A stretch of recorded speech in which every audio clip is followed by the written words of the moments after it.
taqasimu aqsamul kalimah fil lughah Arabiyyah, dalam bahasa Arab itu dia hanya tiga, dibagi kepada tiga jenis saja. Sama ada dia adalah isim, fi'il ataupun hal. Jadi setiap percakapan bahasa Arab ini semua bahasa sebenarnya, dan bahasa Arab pun mempunyai kelebihan di situ karena lebih detail. Dan perlu diketahui bahasanya memang bahasa Arab itu bukan mudah untuk dipelajari, tetapi perlukan effort. Jadi kalau misalnya ada yang mengatakan belajar bahasa Arab itu mudah, itu eh, subjektif ataupun masih lagi perlukan penjelasan. Sebab semua bahasa pun macam itu. Cuma kalau dikatakan bahasa Arab itu susah, itu pun betul. Bahasa Arab itu mudah, juga betul. Oke? Jadi al-kalimah, parts of speech itu kebanyakan ada tiga. Kalau dalam bahasa Arab ada isim, fi'il, dan harf. Oke? Isim ada noun, ada pronoun, ada adjective, ada adverb, kemudian fi'il, verb, kemudian harf, kata sendi, ada preposition, conjunction, dan article. Oke? Ini secara keseluruhannya.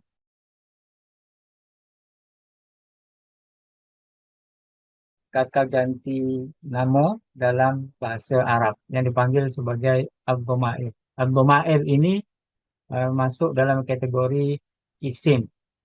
Isim. Jadi kebiasaannya sebelum kita mulakan untuk mempelajari bahasa Arab ini luas.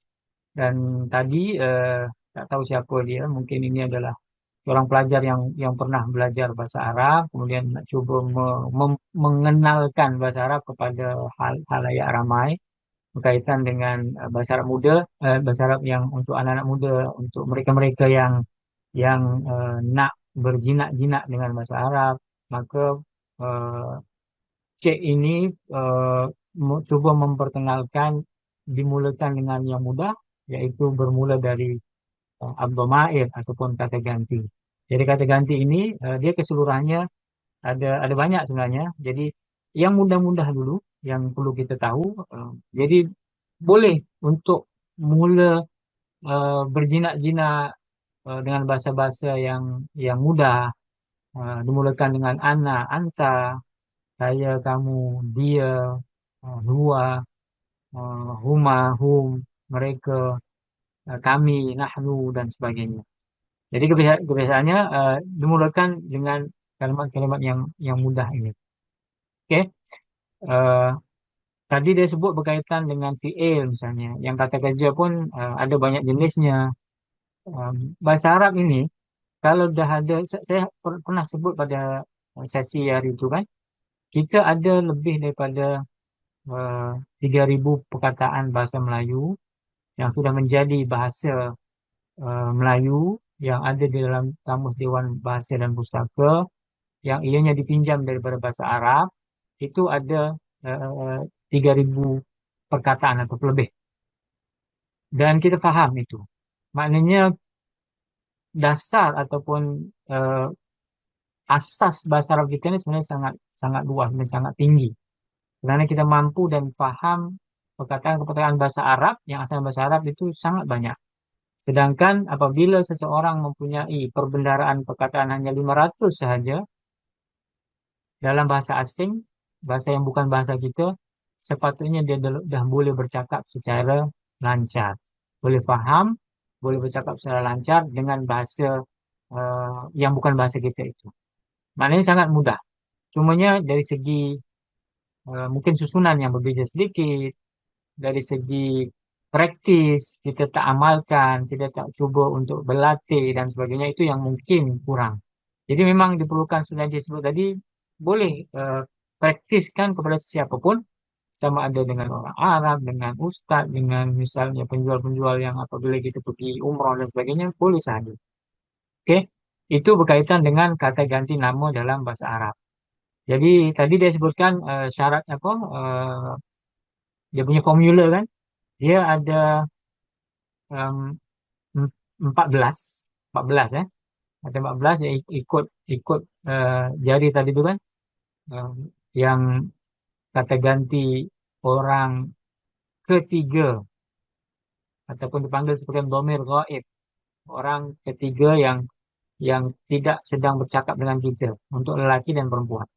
Salah satu eh, ciri khas bahasa Arab adalah kita bezakan em, dari segi jenis perkataan, ada yang untuk female, male, feminin dan sebagainya itu ada perbezaannya. Jadi kata ganti pun dibagi menjadi ikut kepada kategori tersebut.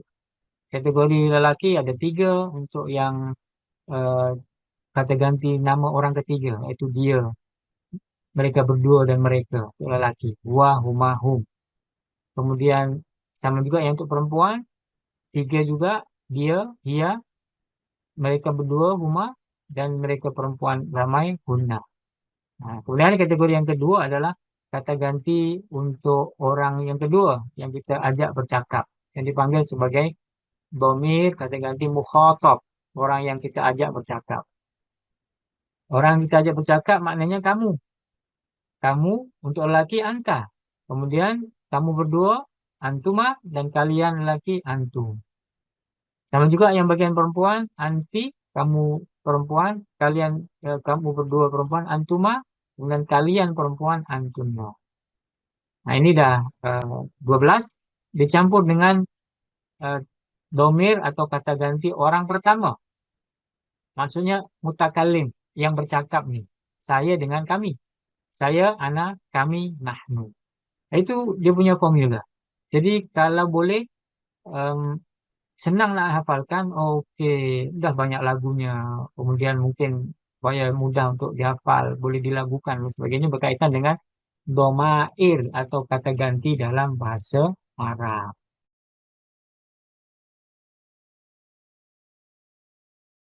Ada tiga jenis perkataan dalam bahasa Arab, yaitu isim, fiil, dan juga harf.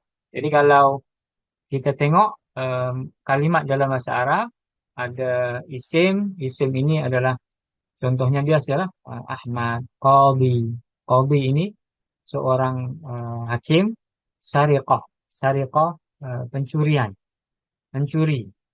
Eh, Beza di antara isim yang sariqah dengan saraqah, yang fiil, nanti fiil pun ada juga saraqah yang sariqu misalnya.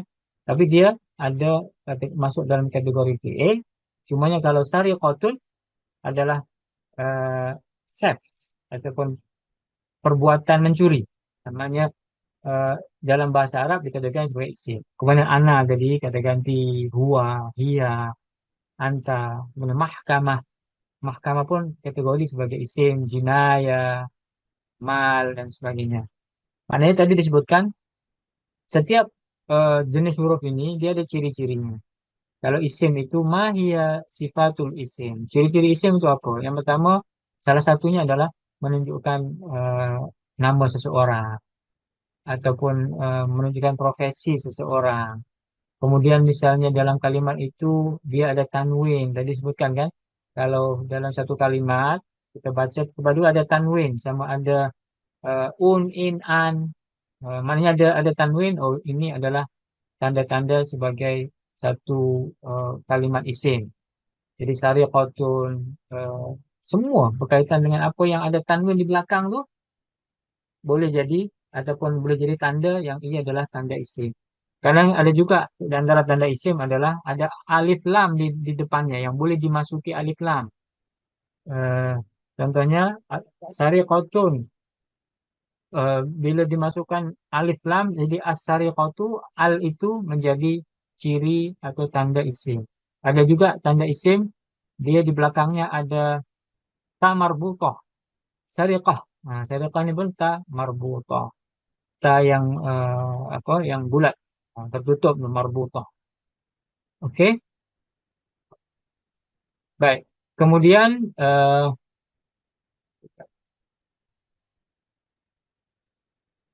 fiil pula. Nah, jadi berkaitan dengan fiil ini salah satu tandanya adalah dia ada berkaitan dengan masa, lampau, maudi, mudhari, yang sekarang, ataupun perintah, tadi yang dipanggil sebagai amr. Jadi fiil itu ada tiga kategori. Secara garis besarnya, saya umumnya ada fiil maudi, past tense kalau bahasa Inggris, kemudian fiil mudhari yang sekarang, continuous tense atau present tense yang sekarang tengah berlangsung, dan juga apa Madhi tadi amar. Amar yaitu perintah. Misalnya hakama, memutuskan. Yahkumu, fi'il mudhari. Kemudian putuskanlah, buatlah keputusan. Uhkum, misalnya. Zahaba, yadhabu, idhab. Jalasa yajlisu, jalasa duduk, yajlisu sedang duduk. Ijlis, engkau duduklah. Qara'a yaqra'u, iqra'. Qadha yaqdi, iqdi. Jadi itu secara ringkasnya berkaitan dengan fi'il. Al-harf pula, kata sendi, dia banyak tadi disebutkan. Kalau yang al-harf yang dipanggil sebagai huruf-huruf yang menjadikan isim yang jatuh selepasnya harokatnya ataupun i'rabnya menjadi majrur atau menjadi kasroh dipanggil sebagai huruful jar. Jadi ini dipanggil sebagai kata sendi ada fi di dalam min, eh, dari ala di atas ila ke bi dengan ka, seperti an dari li untuk lan, eh, tidak akan. Ana lan akziba, saya tidak akan berbohong. Lan akziba. Ana la tidak. Kalau tidak, bila masuk kepada fiil, misalnya fiil mudhari, misalnya la anam, saya tidak duduk. La ajlis, saya tidak duduk, dan seterusnya. Oke. Kemudian dalam bahasa Arab ada yang dipanggil sebagai ayat lengkap dan tidak lengkap. Ayat lengkap ini dia mengandungi beberapa kalimat. Dia sepatutnya kalau kalimat itu hanya terdiri daripada isim saja, tak lengkap. Dia terdiri daripada harf saja, huruf pun tidak lengkap. Kemudian terdiri daripada fiil saja pun tidak lengkap. Karena bila kita sebut misalnya jalasa, setelah duduk. Siapa yang duduk? Tak jelas. Jalasa memang fiil. Dia duduk tapi tak jelas siapa. Jadi perlukan subjek, perlukan juga objek. Tiba-tiba misalnya ana fi, ana saya fi di dalam pun tidak lengkap sebab tak lengkap, eh, tidak terdiri daripada eh, lebih kurang dua perkataan yang mengandungi mubtada dan khobar. Mubtada khobar itu adalah susunan kalimat yang menjadikan sesebuah perkataan itu difahami lengkap sempurna yang dipanggil sebagai ayat sempurna ataupun jumlah mufidah. Jumlah itu ayat. Mufidah yang memberikan pemahaman. Contohnya ayat lengkap dalam bahasa Arab terdiri daripada tiga ataupun empat kata perkataan. Jalasa. Siapa yang duduk? Al-Qadhi. Hakim. Hakim duduk. Fi di dalam. Al-Mahkamah. Mahkamah. Nah itulah dipanggil sebagai ayat lengkap. Jadi ya, penting juga untuk memahami satu persatu perkataan itu. Kalau kita tengok dari contoh yang pertama, jalasa fi'ilnya. Al-Qadhi isim. Kenapa isim Al-Qadhi? Sebab salah satu tandanya adalah dia ada alif lam di depannya. Nah, senang. Fi ini apa tadi? Fi ini bukan fi'il, bukan isim. Dia harf, maksudnya di. Al-Mahkamah, mahkamah pun isim. Apa tanda mahkamah isim? Ada al-al dan juga ada tamarbutoh. Nah, bila kita gabungkan setiap perkataan ini menjadi satu ayat yang sempurna, ini yang dipanggil sebagai jumlatun mufidah. Oke, jalasa al-qadhi fil mahkamah. Yang kedua, qada al-hakimu fi jinayatil qatl. Qada menghukumi, memutuskan satu keputusan hukum. Al-hakim, hakim fi di dalam jinayah, jenayah, al-qatli pembunuhan. Coba kita tengok kan dalam bahasa Arab ini yang sudah menjadi bahasa kita, yang sudah sebati dengan bahasa Melayu, yang sudah menjadi bahasa Melayu yang formal, yang baku, yang diiktiraf. Contohnya al-qadhi. Qadhi, kita dah gunakan sehari. Kadi, mahkamah, mahkamah sama. Hakim, ya kan? Hakim. Kemudian jinayah, jinayah menjadi jenayah. Nah, jadi kita dah boleh faham ya. Meskipun misalnya kita tak faham lagi apa ayat itu, tiba-tiba kita dah paham. Oh, ini jinayah, perkataan yang dekat dengan jenayah ni maknanya. Oke, oh jenayah tentang apa? Jenayah apa ini? Baru kita tengok al-qatl. Qatl, kalau misalnya tak pernah dengar sebelum ini, eh, bila diberitahu oh al-qatl itu mungkin ada dalam Al-Quran misalnya wa may yaqtul muta'ammidan dan sebagainya. Oh, oke, contohnya wala taqtulu anfusakum eh, al-fitnatu asyaddu minal qatl. Ya, itu dalil-dalil yang biasa kan. Oh, maknanya qatl ini pembunuhan. So, jinayatul qatli, jenayah pembunuhan. So, mudah seperti itu. Oleh sebab itu saya eh, mencadangkan ataupun saya menggalakkan kita belajar bahasa Arab menerusi kalimat-kalimat pinjaman daripada kalimat-kalimat bahasa Melayu pinjaman daripada bahasa Arab. Itu sangat cepat nanti. Oke. Jadi dia ada metodnya, ada kaedahnya untuk belajar cepat memahami sesebuah ayat kerana dalam ayat itu kebanyakannya kalau tak semua pasti dalam beberapa kalimat itu ada yang kita paham kerana sudah menjadi bahasa kita. Nah, itu yang senang kan? Contoh yang ketiga, Zahaba Ahmadu ilal mahkamah. Zahaba fi'il, pergi. Siapa yang pergi? Ahmad. Ahmad. Ila ke al-mahkamah, mahkamah. Oke. Jadi ini ayat-ayat yang lengkap dan yang biasa dalam sehari-hari. Oke. Taib. Yang kedua, oke. Maksud ayat, ah, sekali lagi tadi ya.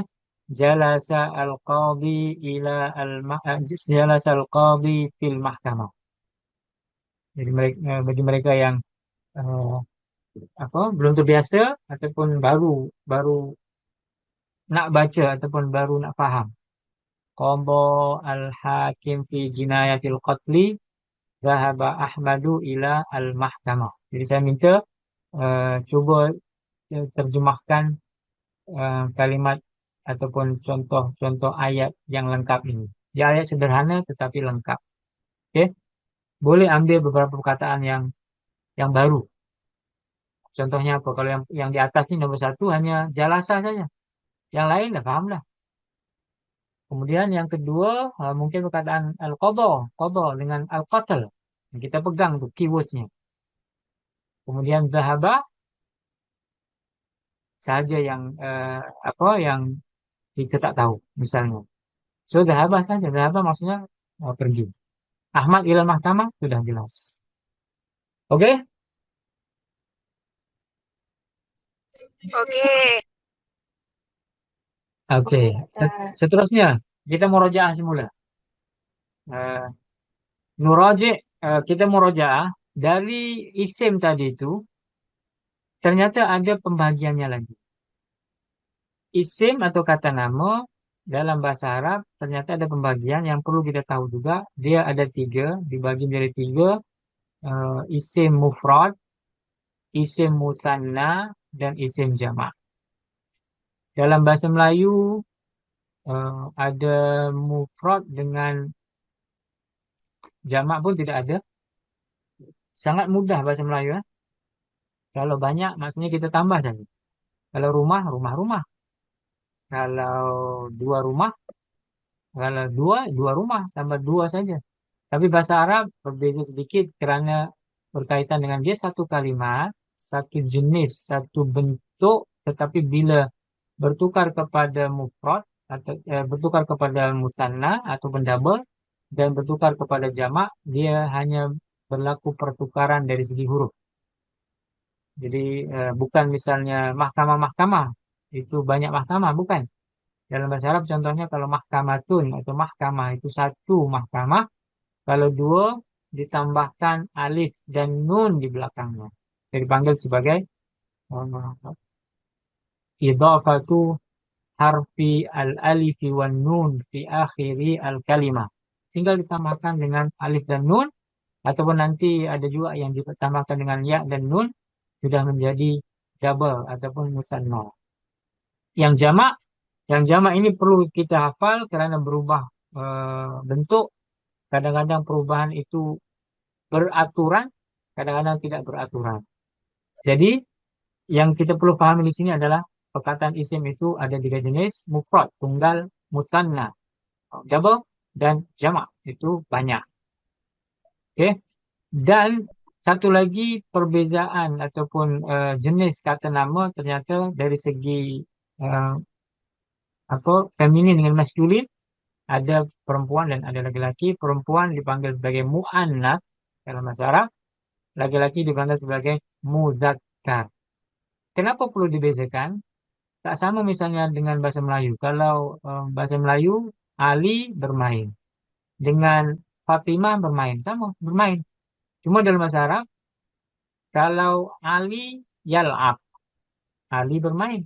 Tapi kalau perempuan, kalau Fatimah, dia bukan yal'ab. Tetapi bertukar kepada Fatimah itu tal'ab.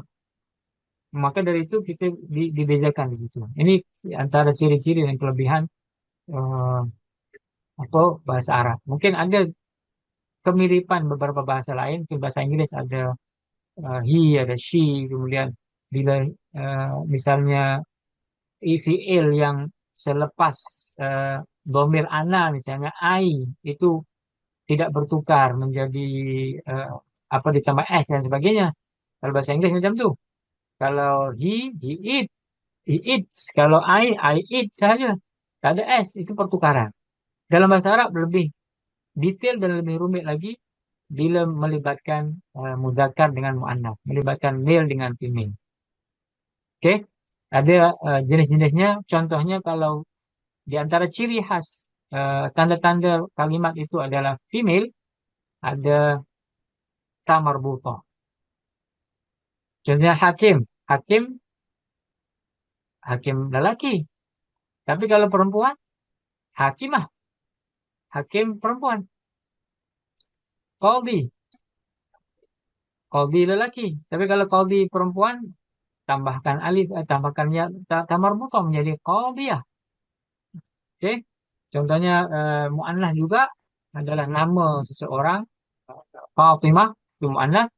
Kalau laki-laki Yazid atau Ali dan sebagainya. Ini secara ringkas perkenalan tentang jenis kalimat isim, jenis kata nama dalam bahasa Arab. Mengikut kategorinya. Kategori jumlah ada mufrad, tunggal, mutanna, double dan juga ada jamak. Banyak. Dari segi tazkir wa ta'nif, dari segi jenis masculinity ataupun feminin atau maskulin, ada mudzakkar untuk laki, ada muannats untuk perempuan. Oke, jadi yang fi'il tadi dari sebut ini penjelasannya. Fi'il ada tiga, sudah disebut tadi: madhi untuk lampau, mudhari untuk yang sedang, dan perintah ataupun amar. Jadi contoh fi'il madhi: dhahaba al-hakim ilal mahkamah bil amsi. Yang misalnya yang tak ada basic bahasa Arab, ada berapa perkataan yang dah sebati dengan bahasa kita di sini. Kalau saya boleh agak, ada dua yang dah paham dah. Dia baca.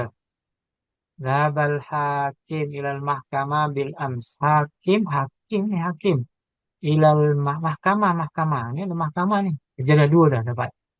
Yang ketiga, yang kalimat yang lain, mungkin boleh diingati semula. Zahaba, pergi. Siapa? Al-hakim, seorang hakim. Ilah ini huruf, harf tadi. Eh, ke al-mahkamah, mahkamah. Karena yang bil ams ini adalah dipanggil sebagai em, adverb ataupun kata keterangan, keterangan waktu. Oke, sebab dianya adalah zahaba adalah perkataan yang telah lampau, jadi keterangannya adalah bila dia pergi itu. Oh, dia pergi semalam, bil ams. Jadi jumlahnya ataupun em, perkataan lengkapnya adalah zahabal hakimu ilal mahkamah bil ams. Ataupun kadang-kadang disebut ams saja. Ams maksudnya semalam. Contoh yang sedang, yaqdi al-qadi qada'an adilan. Yaqdi fi'il mudhari' sebab ada ya. Yaqdi memutuskan. Siapa yang memutuskan? Al-qadi. Ah, ini subjeknya. Al-qadi. Qada'an, oh qada'. Qada', satu-satu keputusan. Mungkin kalau orang yang tak pernah belajar bahasa Arab, kemudian dengar kata-kata qada', wah, dah terbiasa, kan? Terbiasa apa nih? Qada', perkataan apa? Oh, qada'ul hajah. Boleh saja.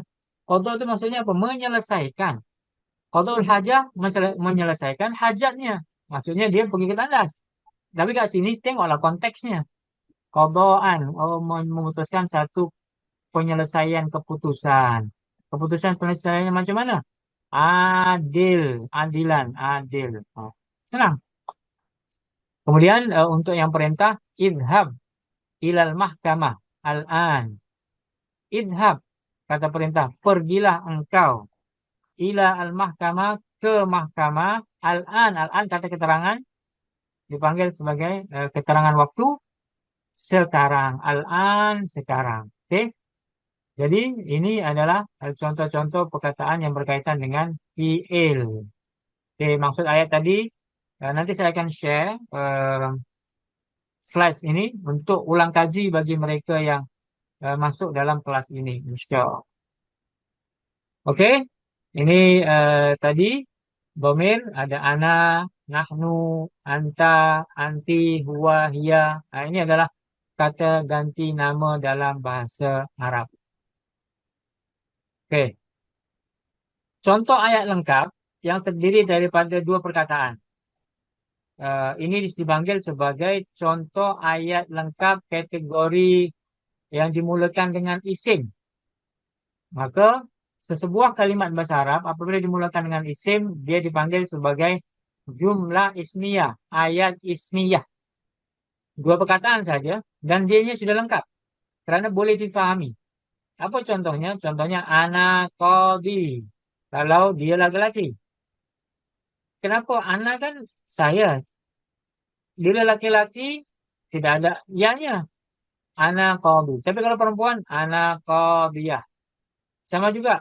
Huwa muhami. Dia peguam. Laki-laki. Kalau peguam perempuan, hiya muhamiyah. Anta hakim. Kamu laki-laki hakim. Tapi kalau kamu perempuan hakim, anti hakimah. Kalau kami, nahnu muhamun. Kenapa kalau kami jadi muhamun bukan muhami? Muhamun ini dipanggil sebagai jamak. Kerana sesuai dengan kami. Takkan kami muhami. Kami peguam. Tapi menggunakan perkataan muhami. Muhami seorang. Kami satu. Nah, ini kelebihan bahasa Arab. Dia kena sama jumlahnya. Kalau kami, maknanya menggunakan perkataan yang jamak. Tak boleh misalnya, eh, nahnu, kami, menggunakan perkataan yang mufrad, satu. Itu salah dalam bahasa Arab. Kalau bahasa Melayu betul lah. Kami peguam. Ataupun yang paling betul lagi, kami para peguam. Atau kami peguam-peguam. Bahasa Arab cukup satu, nahnu muhamun. Ditambah waw dan nun yang menunjukkan ianya adalah jamak. Kemudian nahnu muhamiyat untuk kami para peguam perempuan. Oke, jadi ini adalah contoh-contoh ayat yang lengkap terdiri daripada dua perkataan dan dua-duanya adalah isim kerana dah jelas. Apabila kita berkata-kata dan perkataan kita itu jelas, itu dipanggil sebagai ayat sempurna ataupun ayat lengkap dan dalam bahasa Arab dikenali sebagai jumlatun mufidah. Meskipun hanya dua kalimat sahaja.